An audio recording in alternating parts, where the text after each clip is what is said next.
Hello everybody, it's Emily from Emily Loves London, and today I'm doing my December book haul. It's a big pile, guys. Well, it's not really a big pile, it's just a really heavy pile. Oh my god, this is what happens when you get Harry Potter stuff for Christmas. Oh my god, okay. I can't, okay. You can't really see me, but that's my pile. Okay, oh my god. It's just not happening today, this pile. And I wrote it in a really weird order, that's the thing. So I had to do it so I can just go through the pile. But it's in a weird order, so anyway, let's get down to it.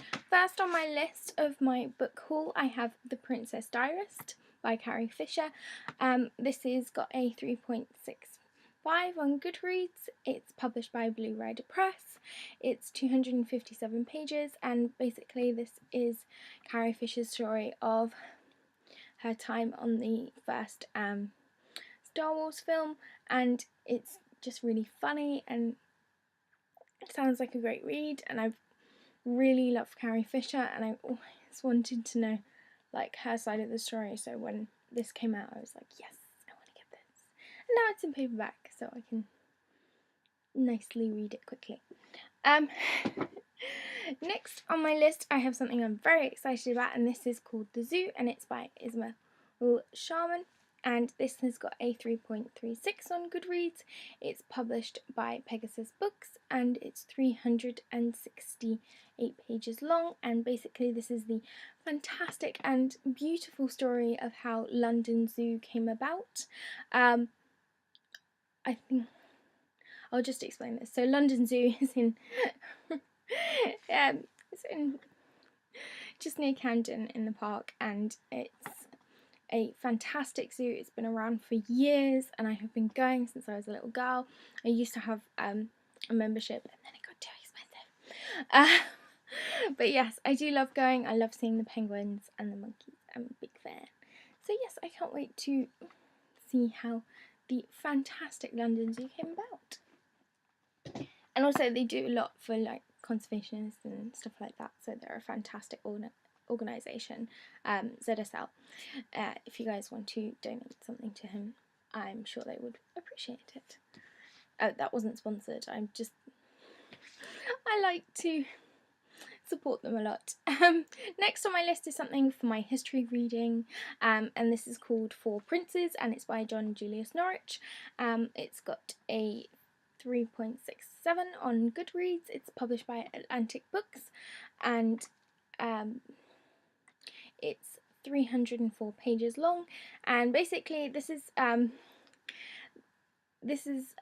of what I studied at university in history. So this is the the start of the making of Europe, and is the history of the four princes who battled for Europe in the time of Suleiman I and Henry VIII and Francis I. I'm forgetting all of them, I don't know why. And Charles V, who we had multiple debates on. Oh my god, it was so much fun. But yes, I wanted to see what he had to say about it, and it should be a really interesting read.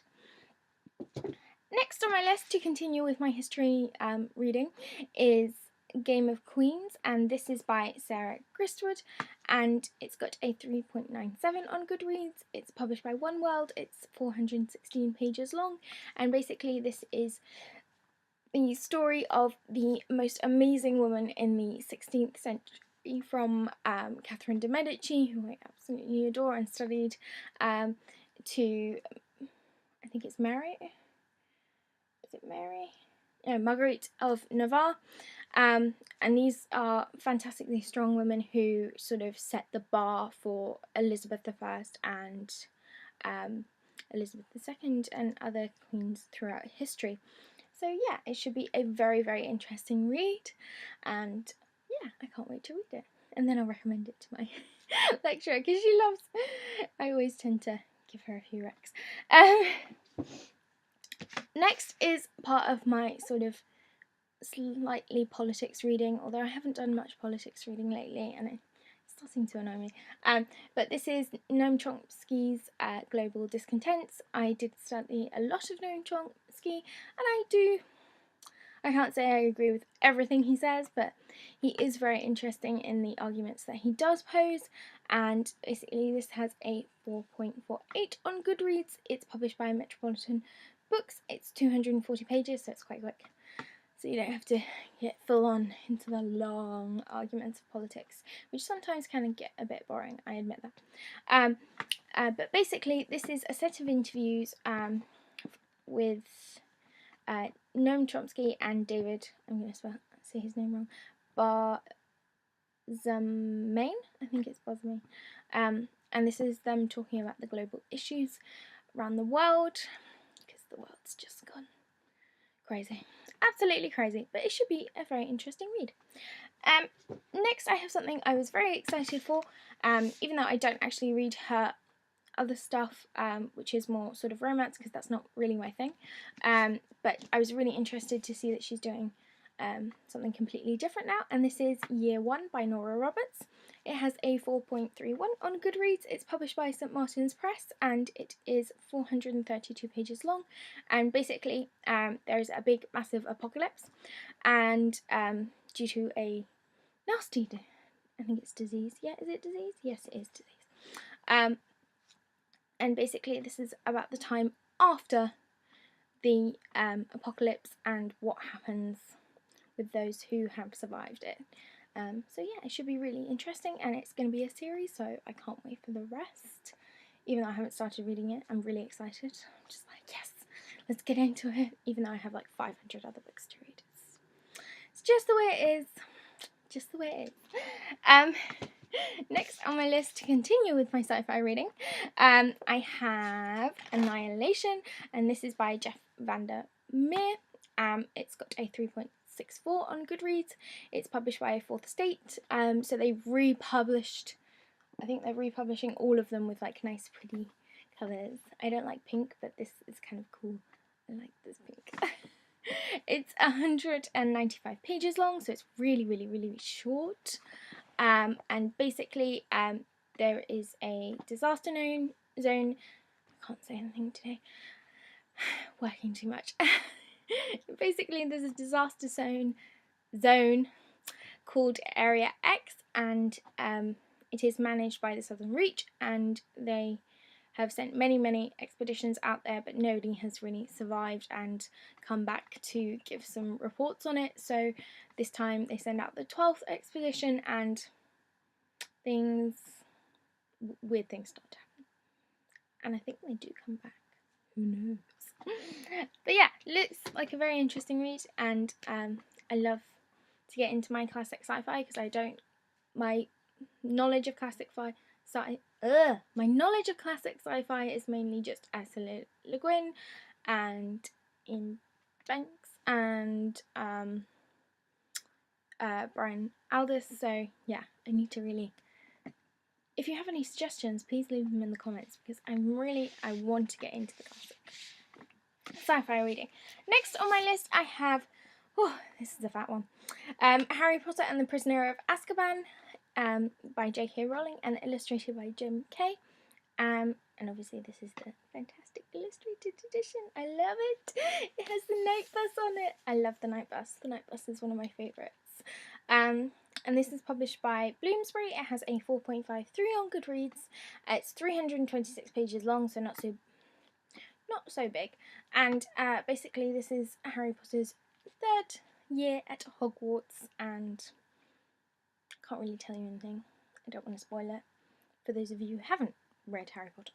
So yeah, it's a fantastic read, and it's my favourite out of all the Harry Potters, because it's the darkest and the most mysterious. So yes, I can't wait to see how beautiful the illustrations are in this.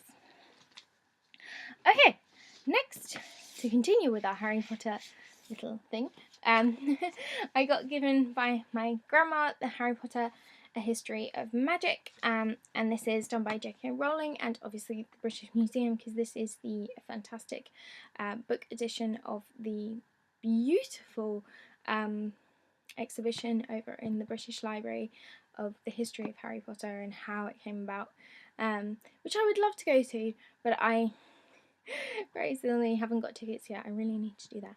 But yes, it's absolutely stunning and I can't wait to read it. It's got a 4.17 on Goodreads. It's published by Bloomsbury. It's 256 pages long, and yeah, it's got Phoenix on the front. Phoenix? Well, it has a Phoenix on the front, but the Phoenix is called Fawkes. My brain just went out. But yeah, it's so pretty, and I can't wait to read it. Oh. Next, we have something that I was very excited to get from my mum, who also bought me the Harry Potter illustrated, and that is Adventures of a Young Naturalist, the Zoo Quest Expeditions, and this is by David Attenborough. It's got a 4.43 on Goodreads. Wow, that's higher than Harry Potter. Wow. It's published by Two Roads. It's 400 pages long, and basically this is his about his time working for London Zoo and exploring to find rare animals around the world, and it just sounds amazing, and I love watching all David Attenborough's documentaries because they're so calming and soothing and great fun to watch. So yes, I can't wait to sink my reading teeth into this. So yeah, it should be fantastic. Next I think I can officially say this. I have 3 books that are going to be Waterstones books of the month. So I'm going to start with the thriller, and that is called Sirens by Joseph Knox. And this has a 3.93 on Goodreads. It's published by Black Swan, and it's 464 pages long. And basically, this is about Detective Waits. I think it's Waits. I'm going to say Waits. And he has not had a great time as a detective and made quite a few mistakes in his career, but this undercover operation is about to bring him back into the into the better light of his superiors, but also there is a missing girl and he's trying to find the connection between the undercover operation and the missing girl, so it should be really good. And yeah, just to let you know, this contains a Waterstones exclusive, I didn't see that sticker, of a short story called The Ghosts of Deansgate. Ooh. So yeah, definitely pick this up. It's on our buy one get one half price. A little bit of promo for Waterstones. But honestly, it's not sponsored. Next, I have the children's book of the month for January, and that is Sky Song, and this is by Abi Elphinstone. Desperately trying to pronounce that correctly because the book is absolutely beautiful. It's got a 4.77 on Goodreads. It's published by Simon & Schuster, and it's 273 pages long. And basically this is the story of Esker and Flint on their journey to find the song that will help stop the Ice Queen. So yeah, it's so pretty. And look, sprayed edges! And this is also on our buy one get one half price. And next but not least, that's the wrong one. Last but not least, we have the fiction book of the month for January, and this is Midwinter Break, and this is by Bernard MacLaverty. MacLaverty. Sorry. And this has got a 3.65 on Goodreads. It's published by Vintage, and it's 243 pages long, so it's a quickie, don't worry. And this is the story of a retired couple who have a mysterious past that is brought to light by their trip to Amsterdam. And I'm not very far in, as you can see, but I started reading it last night. But it is quite funny, and the dialogue's very comical and realistic, so I really like it so far. We shall see if I like it by the end. That is everything I got in the month of December. I hope you enjoyed this video, guys. If you did, give it a thumbs up, and if you are new to my channel, you can click the subscribe button below to see me talk about films, books, TV shows and comics. I hope you have a fantastic day and a fantastic New Year's Eve. I will see you in January? Yes, in January for my January TBR. I hope you have a fantastic day. Bye!